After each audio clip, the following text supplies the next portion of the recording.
नमस्कार, आप देख रहे हैं खबर हम सबका। अभी हम सुपौल जिला के कोसी तटबंध के अंदर हैं। आप देख सकते हैं किस प्रकार से यहाँ पे पूरा एकदम कोसी तटबंध में बालू है और खास करके बिहार में बोला जाता है कि रोजगार नहीं है और बिहार के लोग बोलते हैं कि रोजगार नहीं होने के कारण हम लोग जो है यहाँ से दूसरे जगह जाते हैं और अन्य जगह जाके हम लोग मजदूरी करते हैं, दिहाड़ी मजदूरी करके कुछ कमाते हैं जिससे घर की रोजी रोटियां चलती हैं। लेकिन मैं बता दूं कि बिहार के खास करके सुपौल जिला में इतना रोजगार है आत्मनिर्भर बनने के लिए कि आप लोग खुद अपने पैर पे खड़े होके अपना अच्छा खासा बिजनेस कर सकते हैं। लेकिन आप लोगों को वो जानकारी नहीं है, जिसके कारण आप लोग अपने ही खेतों में सही रूप से सुचारू रूप से वो फसल नहीं उपजा पाते हैं, चाहे वो खाने के पदार्थ हो चाहे वो अन्य फसल हो।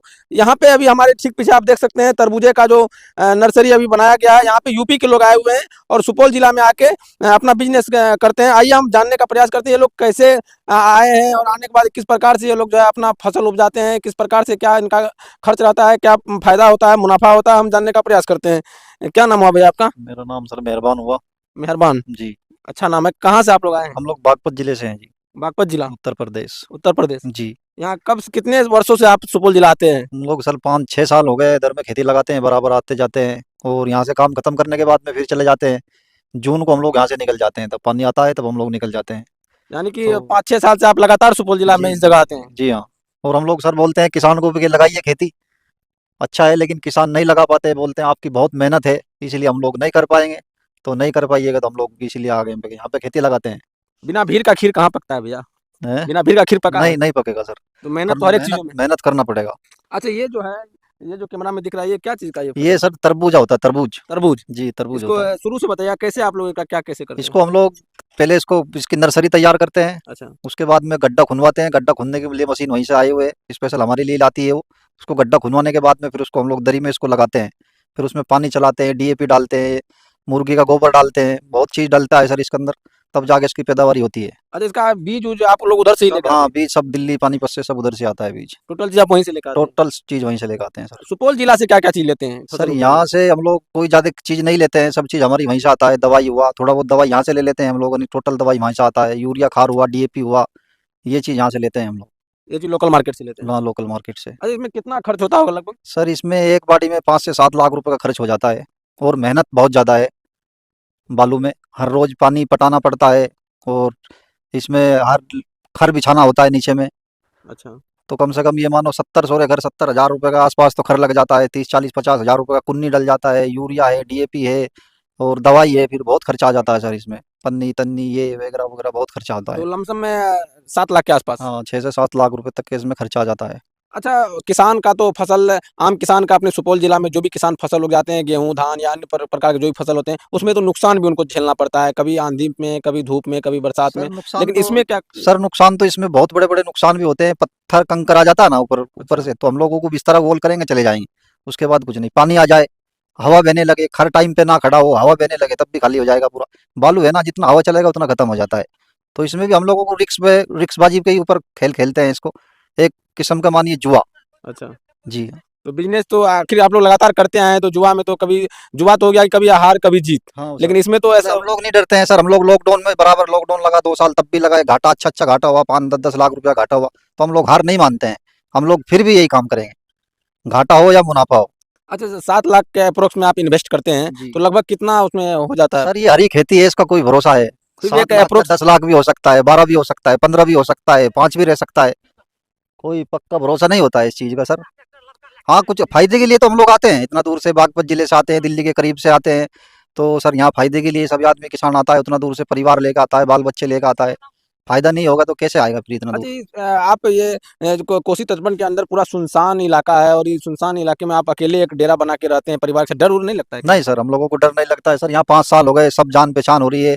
इन लोगों की भी बहुत मदद मिलती है हम लोगों को, कोई बात होने लगती है, जैसे हमारे विनोद जी हैं, रात में फ़ोन करते हैं, तुरंत में 1 मिनट में यहाँ पे आ जाते हैं, पूरी सहयोग देते हैं हम लोगों को। हर चीज़ से सहयोग देते हैं, पैसे से, और किसी भी चीज़ का ज़रूरत पड़ता है हम लोग इन्हीं को देते हैं, सहयोग करते हैं अच्छे से। अच्छा आप बोले कि आप एक मुस्लिम समुदाय के लोग हैं और विनोद जी हैं जैसे बोले आप, जी। तो ऐसा तो नहीं कि आप लोग अगर फोन करते हैं तो भाईचारा कायम है, नहीं, ऐसा बहुत कोई अच्छा जात है धर्म यहाँ मजहब पे की बात नहीं ये। होती? सर यहाँ पे नेताजी हैं, विजय यादव हैं, इन लोगों से भी हमारा मतलब ये भी विजय बहुत। यादव से। जी हाँ, बहुत अच्छा है। हम लोगों को यही बसाते हैं, इधर में बुलाते हैं हम लोगों को, आइए खेती करिए इधर में आके। तो हम लोग सर इन्हीं के बलबूते पे आते हैं, हर चीज़ की मदद होता है, किसी बात का कोई दिक्कत नहीं होता है। अच्छा, यहाँ के लोकल किसान अगर उपजाना चाहे तो उसको आप लोग ट्रेनिंग व्रेनिंग भी देते हैं? बिल्कुल देते हैं सर, आइए उपजाइए, हम तो चाहते हैं कि आइए लगाइए खेती, कोई मुश्किल बात नहीं है, करने को तो क्या नहीं हो सकता है, इंसान सब कुछ कर सकता है। अच्छा, हम लोग इसको अभी ये नर्सरी तैयार हो रहा है, इसका रोपाई कब होगा? इसका सर फरवरी में होगा। फरवरी में रोपाई होगा। जी सर। ये पूरी तरीके से फल कब देने लगेगा? ये अप्रैल में फिर। अप्रैल में। जी अप्रैल में। और उसके बाद? अप्रैल से मतलब अप्रैल में मानिए जून तक ये लास्ट हो जाएगा। अच्छा। 1 महीने तक फल देगा, उसके बाद जून में पानी आ जाता है, हम लोग भी अपने इधर से निकल जाते हैं कोसी से। अच्छा, जी सर। और क्या कुछ बताइएगा आप जो इस प्रकार से वहाँ यूपी से आके बिहार में फसल उपजाते हैं? सर यही है, अच्छा लगता है। बहुत अच्छा लगता है, हम लोगों को काम ही यही है सर हमारा। 4-5 साल से 6 साल से हम लोग इधर ही खेती लगाए थे, तो इधर में हम लोगों को मतलब सेलिंग भी ठीक ठाक होता है। जैसा इधर भेजते हैं हम लोग, उड़ीसा का भी माल ले आते हैं इधर में। अच्छा। जैसा सिल्लीगुड़ी हुआ, कलकत्ता हुआ, इधर बंगाल में माल हमारी बहुत पार्टी है, माल उनको देते हैं, हम लोग सप्लाई करते हैं माल का। तो इसीलिए हम लोग यहाँ पे खेती लगाते हैं। वही लोग हमको बोलते हैं आइए और आप यहाँ पे खेती लगाइए, उनको थोड़ा भाड़ा कम पड़ जाता है, 1 रुपया वो ज़्यादा महंगा माल लेते हैं हम लोगों से। अच्छा, कौन कौन सा फसल यहाँ पे आप लोग आके उपजा लेते हैं इस बालू में? सर ये तरबूज हुआ, झींगा हुआ, कद्दू हुआ, कदीमा हुआ, करेला हुआ, खाने पीने के लिए सभी चीज़ें लगाते हैं, खीरा खीरा हुआ, सभी ककड़ी उकड़ी सब? ककड़ी वकड़ी सब लगाते हैं। ज़्यादातर हम लोग तरबूज का ही खेल करते हैं। जिसमें ज्यादा फायदा वही करते हैं? हाँ जी, उसमें ही ज़्यादा फायदा, क्योंकि सब्जी इधर में उतना नहीं बिकता है, जी जी। तो इसीलिए हम लोग तरबूज ही ज़्यादा कर होते हैं। तो तरबूज लोडिंग कर करके बड़ी बड़ी गाड़ी है, 10-13 ये वगैरह 100 10 टन 20 टन 30 टन 50 टन माल बड़ी बड़ी गाड़ियों से भारी भेजते हैं सर। तो ये बालू पे तो ट्रक व्रक नहीं आ पाता होगा, तो फिर माल कैसे नहीं, करते हैं? यहाँ से सर ट्रैक्टर में जाता है रोड पे, अच्छा। वहीं से गाड़ी जाए, कांटा हुआ चला गया। अच्छा, जी।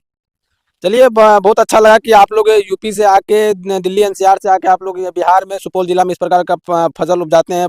और कहीं ना कहीं बिहार के लोग आते होंगे उस फसल के समय में, तो वैसे भी दे देते होंगे। बहुत बहुत आते हैं सर, बहुत खाते हैं, बहुत आते हैं, जाइए खाइए, कोई फर्क नहीं पड़ता हम लोगों को, क्योंकि हम लोग ज्यादा प्लाट जबरदस्त लगाते हैं, बड़ा प्लाट लगाते हैं, खाने पीने में कोई वो नहीं है। आते हैं इधर 50-100 किलोमीटर के आदमी आता है, 2 गो 4 गो ले जाता है, खूब खाता है दबा के। अरे विनोद जी, ये तो करते हैं, तो ऐसा तो नहीं कि डर से तो नहीं दे देते हैं कि? ना ना ना ना, डर से कुछ नहीं है। किसान से हम लोग बात करते हैं, जैसा विनोद जी का जमीन हुआ तो इनसे बात हो गया, हमारी और है 2-4-10 गो किसान, सबसे बात हो जाता है। डर वाला कोई बात नहीं है, जमीन का बालू का ये। जमींदार को भी कुछ देते हैं क्या? जमींदार को सर बस यही खाना पीना हो जाता है, बस हो गया, जमींदार भी खुश हो जाता है। हम लोग भी अपना बालू में, आप जहाँ पे मिट्टी होगा आप गेहूं लगाइए, हमको सिर्फ बालू चाहिए, हमको मिट्टी से कोई मतलब नहीं है। थोड़ा बहुत लिया तो खीरा तीरा लगाने के लिए मिट्टी ले लेते हैं, इन लोगों से दे देते हैं। तो सर ये बालू वालू को तो कुछ नहीं लेते हैं कोई।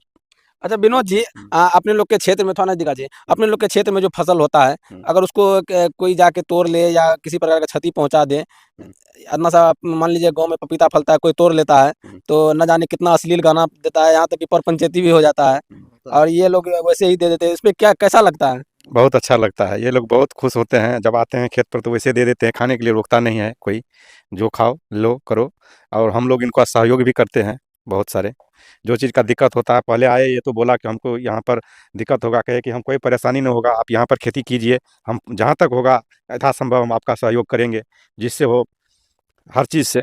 अच्छा विनोद जी, होता है कि कभी कभी जैसे घर में अपने लोग सोते हैं, तो घर की महिलाएं अक्सर बोला करती है कि तो और खेत पर दूसरा कोई उपजा कर ला जाए, अच्छा तो कुछ सोच, ऐसा कुछ नहीं बोलती है आपकी? क्या हम लोग तो इस बालू पर कुछ नहीं कर सकते हैं, इस पर तो कुछ नहीं, चलना भी गर्म लगता है, होता है, ताकने का मन भी नहीं करता है। इन लोग आता है, मेहनत करता है, इस पर से उपजा के ले जाता है, तो हम लोग को बहुत खुशी मिलती है। आपके खेत में कोई और आके उपजा ले रहा है, लेकिन आप सीखने का प्रयास नहीं करते हैं? आप करते हैं, इस बार सीखेंगे, इससे बताया है, कहता है जो आप लोग लगाइए, मेहनत कीजिए, हम सहयोग देंगे आपका, सब कुछ बताएंगे, करेंगे।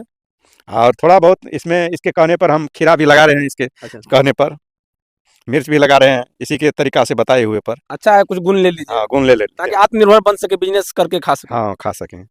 एक भाई साहब हैं, इधर दिखाने का प्रयास कीजिएगा। जैसे राजस्थान में जो रेगिस्तान होती है उसमें किस प्रकार से संघर्ष करना पड़ता है जाने में, उसी प्रकार इस बालू में देख सकते हैं साइकिल घरकाते हुए लगभग 150-200 मीटर के आसपास में, वहां से ये साइकिल घरका के एकदम खाद लेकर आ रहे थे, परेशान होते हुए बालू पे, हताश परेशान थे। क्या क्या बोलते आ रहे थे जब आप वहां से घरकाते हुए आ रहे थे? परेशानी हो रहा है तो कहेंगे ना भाई, परेशानी हो रहा है, ये लोग वीडियो बना रहा है, कुछ लाभ तो मिल रहा है कोसी बेल्ट में।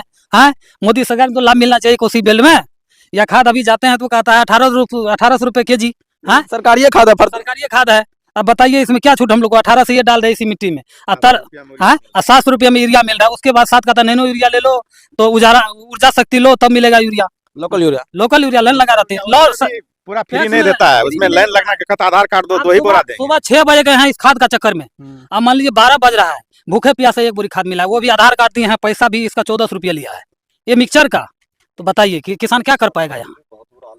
अच्छा, जितना आपको पैसा लगा उससे ज्यादा तो कहीं ज्यादा दर्द हुआ होगा इस बालू में खींचते क्या खींचते। करेंगे? खेती तो किसी तरह करना है, और जब गेहूं नहीं उपजाएंगे तो जीनेंगे कैसे खाएंगे? वहाँ 30 रुपए का भी गेहूं मिल रहा है, कर पाएंगे? खरीद के खाएंगे गरीब आदमी? अच्छा, आपका घर यहीं है, यहीं पर है, कल्याणीपुर 3 नंबर वार्ड तो में। आप लोग भी क्यों नहीं एक तरबूज उर्बूज की खेती करते हैं? तारबूज खेती करेंगे, इसमें मान लीजिए ये लोग किया है सारा कुछ, इस लोग को पता है। अब यहाँ उपजा लेंगे, भापरी मंडी में तो बिकेगा नहीं, इसका सप्लाई बाहर बाहर है, इन लोग का सारा सेटिंग है।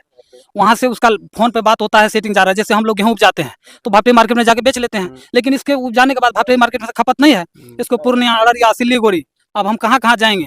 कहीं हो सकता है आजकल ठग दलाल होता है, कहीं हमको ठग ले तो यहाँ भी पूंजी चला गया, वहाँ भी चला गया, इसलिए नहीं कर पाते हैं।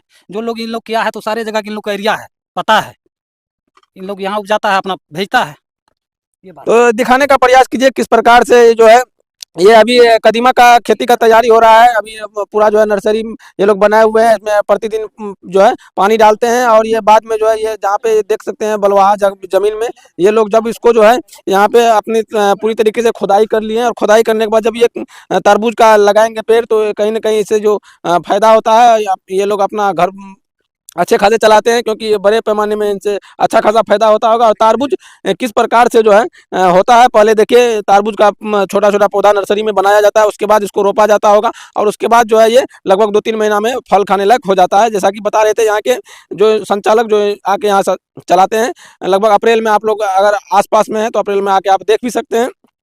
आइए हम दिखाने का और मुख्य मकसद ये है कि आखिर